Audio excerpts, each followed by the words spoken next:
the commanders sacrificed themselves to save the galaxy. No one knew their motives or thoughts in those final moments, though legends grew around this mythical agent of the Earth Directorate all the same. Vigilant Hogarth was declared a traitor to the Protectorate, along with most other Westport townsfolk. They were judged according to the paradigm, then sentenced to be executed until dead, forever tied to the city they could not protect. Having died at the peace talks, Augustine de Vries' treachery was never known to the Earth Directorate. She is forever remembered as the star agent who tragically went missing during her mission. Val continued to serve the Earth Directorate faithfully for many more years than should be possible, giving automechs like her everywhere a reputation as stable and reliable. As a result, more Valerie units were put into service, while fewer human agents were deployed into the field. As he rose through the Earth Directorate ranks, Niles pressed for a field directive to deploy the new Val units only when the situation posed significant risk.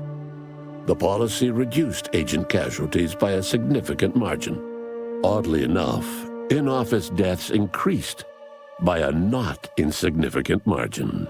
After leaving the commander's crew, Inez became racked with guilt for never following up on the plea from her friend Ortiz. She tracked down the grafting lab too late. Everyone there was long dead. Disillusioned, Inez quit Auntie's choice and became listless, unsure what to do with her life. Sovereign Varric was eventually discovered in mental refreshment in a placid and compliant state. All parties felt it would be best to leave him in the hands of the remaining Protectorate, who had the most experience with refreshment's process and victims. Despite the recent tumultuous events in Arcadia, it was business as usual for Free Market Station. Sub Rosa continued to supply the colony in the wake of the commander's actions. The Earth Directorate's leaked agreement with the Protectorate did little to blunt the agency's mission or reach, especially with skip-core technology released to the public domain. With unlimited sources for their drives, the Earth Directorate expanded their authority across the galaxy. The release of the skip drive schematics to the public domain resulted in new and exciting opportunities for independent manufacturers.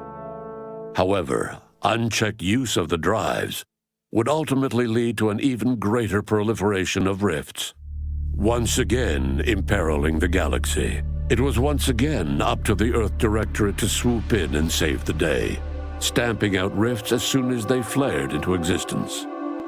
Eventually, and in textbook fashion, they solved this second rift crisis, but not before much damage had been done.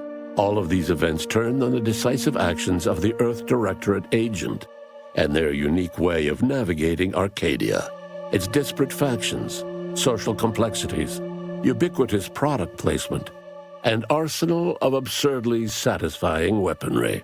But through it all, and to this day, Earth has remained inexplicably dark.